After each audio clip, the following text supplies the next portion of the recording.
Le destin d'une ville peut être scellé par ses choix, le destin d'un homme par ses décisions. Et lorsque ces deux facteurs entrent en collision, la tragédie devient inévitable. Aujourd'hui, nous allons revisiter l'histoire d'un homme qui a été témoin de la destruction d'une civilisation entière. Un homme qui a dû faire face au dilemme entre le confort et la droiture. Cet homme était Lot. Son parcours nous conduit dans une ville dominée par la corruption, où le jugement de Dieu s'est manifesté de manière terrible et inoubliable. Préparez-vous à découvrir l'histoire d'un peuple livré à sa propre perversion, d'une famille déchirée entre la foi et la survie, et d'un jugement qui est resté gravé à jamais dans l'histoire de l'humanité. Avant de commencer, n'oubliez pas de laisser un like, de vous abonner à la chaîne et d'activer la cloche des notifications pour ne manquer aucun contenu comme celui-ci. Maintenant, entrons dans l'histoire. La première mention de Lot dans la Bible apparaît dans le livre de la Genèse. Il était le neveu d'Abraham et perdit son père très jeune. Orphelin, il se mit à accompagner son oncle dans ses voyages et ses aventures de foi. Ensemble, ils quittèrent Ur des Chaldéens et partirent pour Canaan, la terre promise. Au fil des années, Abraham et Lot prospérèrent tous deux. Leurs richesses et leurs troupeaux grandirent à tel point que l'espace ne suffisait plus pour eux deux. Les bergers des deux groupes commencèrent à se disputer, et pour éviter un conflit plus grave, Abraham proposa qu'ils se séparent. Généreux, il permit à Lot de choisir en premier la direction qu'il voulait prendre. Face à cette opportunité, Lot regarda autour de lui et vit les plaines fertiles du Jourdain, un lieu luxuriant et prometteur. Séduit par l'apparence prospère de cette terre, il prit sa décision: s'installer dans la ville de Sodome. Le choix de Lot semblait avantageux d'un point de vue matériel, mais il ne prenait pas en compte un facteur crucial. Sodome était un foyer de dépravation et de méchanceté. Ses habitants vivaient d'une manière totalement opposée aux valeurs enseignées par Dieu. La ville était le symbole de la dégradation morale, où le péché et la perversion étaient devenus des pratiques courantes. Malgré cela, Lot s'y établit et, avec le temps, s'intégra à la société locale. La Bible indique qu'il finit même par occuper une position de prestige dans la ville, s'asseyant aux portes de la cité, un endroit réservé aux anciens et aux leaders. Mais tandis que Lot cherchait le succès à Sodome, Abraham restait en communion avec Dieu. Et un jour, le Seigneur envoya 3 visiteurs mystérieux chez lui. C'étaient des anges déguisés en hommes. Abraham, percevant leur nature extraordinaire, les accueillit avec hospitalité, leur offrant nourriture et repos. Au cours de cette rencontre, une nouvelle choquante fut révélée. Sodome et sa ville voisine, Gomorrhe, allaient être détruites. Le péché de ces villes avait atteint un niveau insupportable, et le jugement de Dieu était sur le point de s'exécuter. Abraham, connaissant la justice et la miséricorde divine, osa intercéder pour les justes qui pouvaient de s'y trouver. Avec courage et humilité, il demanda: « S'il y a 50 justes dans la ville, la détruiras-tu quand même ?» Dieu répondit que s'il y avait 50 justes, il épargnerait la ville. Mais Abraham insista, réduisant le nombre à 45, puis 40, 30, 20 et enfin 10. Dieu accepta que, s'il y avait au moins 10 justes, Sodome ne serait pas détruite. Cependant, la triste réalité était que même 10 justes ne pouvaient être trouvés là-bas. Pendant ce temps, les 2 anges envoyés par Dieu arrivèrent à Sodome au crépuscule. Lot était assis à la porte de la ville lorsqu'il les vit et, reconnaissant leur nature spéciale, courut à leur rencontre. Avec insistance, il les invita à passer la nuit chez lui. Au début, les visiteurs refusèrent, disant qu'ils dormiraient sur la place publique, mais Lot, connaissant bien la perversité des habitants de la ville, insista jusqu'à ce qu'ils acceptent son hospitalité. La nuit venue, la situation prit une tournure terrifiante. Tous les hommes de Sodome, des plus jeunes aux plus vieux, entourèrent la maison de Lot et exigèrent qu'il leur livre les visiteurs pour qu'ils puissent abuser d'eux. La scène était le reflet de la corruption absolue de cette société. Face à la menace imminente, Lot tenta de raisonner la foule. leur demandant de ne pas commettre une telle perversité. Dans un geste désespéré et controversé, il alla jusqu'à offrir ses propres filles à la place des visiteurs, dans une tentative d'apaiser la fureur de la foule. Mais les hommes de Sodome, aveuglés par leur désir de péché, se moquèrent de Lot et menacèrent d'envahir la maison de force. Devant le danger, les anges intervinrent. Ils tirèrent Lot à l'intérieur de la maison et fermèrent la porte, frappant d'aveuglement les hommes qui étaient dehors. Incapables de trouver l'entrée, la foule se dispersa. À ce moment-là, les anges révélèrent à Lot la véritable raison de leur visite. La ville allait être détruite, et lui et sa famille devaient partir immédiatement. Mais même face à un avertissement aussi grave, Lot hésita. Attaché à la vie qu'il avait construite, il rechignait à tout abandonner. Les anges durent le prendre par la main, lui, sa femme et ses filles, et les conduire littéralement hors de la ville. Avant leur départ, ils reçurent un ordre clair. Fuyez et ne regardez pas en arrière. Ils devaient s'échapper vers les montagnes, sans se laisser consumer par ce qu'ils laissaient derrière eux. Lorsqu'ils furent enfin sortis, le jugement divin s'abattit sur Sodome et Gomorrhe. Du feu et du soufre tombèrent du ciel, consumant tout. La destruction fut totale, un témoignage visible de la colère de Dieu contre la corruption et le péché. Mais pendant leur fuite, la femme de Lot désobéit à l'ordre divin. Poussée par son attachement à la ville et au passé, elle se retourna. À cet instant précis, elle fut transformée en statue de sel, symbole des conséquences de la désobéissance et du manque de confiance en la volonté de Dieu. La tragédie ne s'arrêtait pas là. Après la destruction, Lot et ses 2 filles se réfugièrent dans une grotte dans les montagnes. Isolées et craignant de ne pas trouver de mari pour perpétuer leur lignée, les filles de Lot prirent une décision terrible. Elles enivrèrent leur père et, 2 nuits consécutives, eurent des relations avec lui.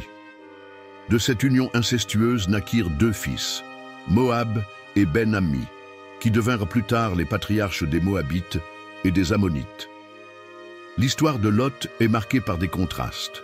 Il fut un homme assez juste pour être épargné de la destruction, mais ses choix le menèrent à des conséquences désastreuses. Sa quête de prospérité et de confort le poussa à s'installer dans un lieu condamné. Son hésitation faillit lui coûter la vie. Son éloignement des principes d'Abraham eut un impact profond sur sa famille. Dans le Nouveau Testament, l'apôtre Pierre mentionne Lot comme un homme qui souffrait de la perversité de Sodome, mais qui fut néanmoins sauvé par Dieu. Son histoire sert d'avertissement puissant sur les conséquences de compromettre sa foi pour des bénéfices temporaires. La destruction de Sodome et Gomorrhe résonne encore aujourd'hui comme un symbole du jugement divin contre le péché. Et Lot, bien qu'il ait survécu, paya un lourd tribut pour ses choix. Que son histoire nous serve de leçon pour réfléchir aux décisions que nous prenons et à l'impact qu'elles peuvent avoir, non seulement sur nos vies, mais aussi sur les générations futures. L'histoire de Lot nous montre comment des choix basés uniquement sur les apparences peuvent conduire à des conséquences dévastatrices. Dès l'instant où il décida de s'installer à Sodome, il se rapprochait du danger sans s'en rendre compte. La ville était prospère, ses plaines étaient fertiles, et la vie là-bas semblait prometteuse. Pourtant, derrière toute cette prospérité matérielle, se cachait une décadence morale irréversible. Lot, dans sa quête d'une vie confortable, ignora les signaux d'alarme et plongea dans un environnement qui, peu à peu, corrompait tout autour de lui. La Bible nous enseigne que ce qui semble avantageux n'est pas toujours le meilleur choix. Dans le cas de Lot, son désir de stabilité le poussa à ignorer les dangers spirituels de vivre à Sodome. Contrairement à Abraham, qui cherchait la direction de Dieu pour chaque décision, Lot agissait selon sa propre perception. Cette erreur lui coûta cher, car il perdit non seulement tout ce qu'il possédait, mais vit aussi sa famille s'effondrer. Après avoir échappé à la destruction de Sodome, Lot se réfugia dans une petite ville appelée Tsoar. Cependant, même après avoir été sauvé, il ne trouva pas la paix. La peur s'empara de lui. Peut-être était-il traumatisé par la destruction dont il avait été témoin. Peut-être craignait-il que le jugement de Dieu ne s'étende à d'autres villes. Quoi qu'il en soit, au lieu de faire confiance à la protection divine, Lot prit une décision radicale. Il s'enfuit dans les montagnes et s'isola dans une grotte avec ses 2 filles. Ce moment de l'histoire de Lot nous pousse à réfléchir à l'impact des expériences traumatisantes sur la vie d'une personne. Même après avoir été sauvé directement par les anges, il ne parvint pas à se libérer de la peur et de l'insécurité. Son comportement nous rappelle comment les difficultés peuvent nous paralyser et nous empêcher d'avancer, même après avoir été délivrés du pire. Le problème de Lot n'était pas seulement extérieur, mais intérieur. La destruction de Sodome n'avait pas seulement détruit sa maison et ses biens, mais aussi sa paix intérieure. C'est dans cet état de vulnérabilité que se produisit l'un des épisodes les plus troublants de la Bible. Isolées dans la grotte, les filles de Lot commencèrent à craindre pour leur avenir. Elles pensaient que sans hommes à proximité, leur lignée s'éteindrait. Le désespoir, combiné à l'influence de la culture corrompue de Sodome, les poussa à une décision extrême. Dans un plan tordu, elles décidèrent d'enivrer leur propre père et d'avoir des relations avec lui pour assurer une descendance. Cet événement soulève une question sérieuse sur les effets d'un environnement corrompu sur l'état d'esprit des gens. Même après avoir échappé à la destruction de la ville, les filles de Lot portaient encore en elles les valeurs déformées de Sodome. Leur mentalité avait été tellement façonnée par la société perverse dans laquelle elles avaient grandi qu'elles ne voyaient pas d'autre solution que de commettre un acte incestueux. C'est une leçon puissante sur la manière dont les influences qui nous entourent peuvent nous marquer profondément, même lorsque nous nous en éloignons physiquement.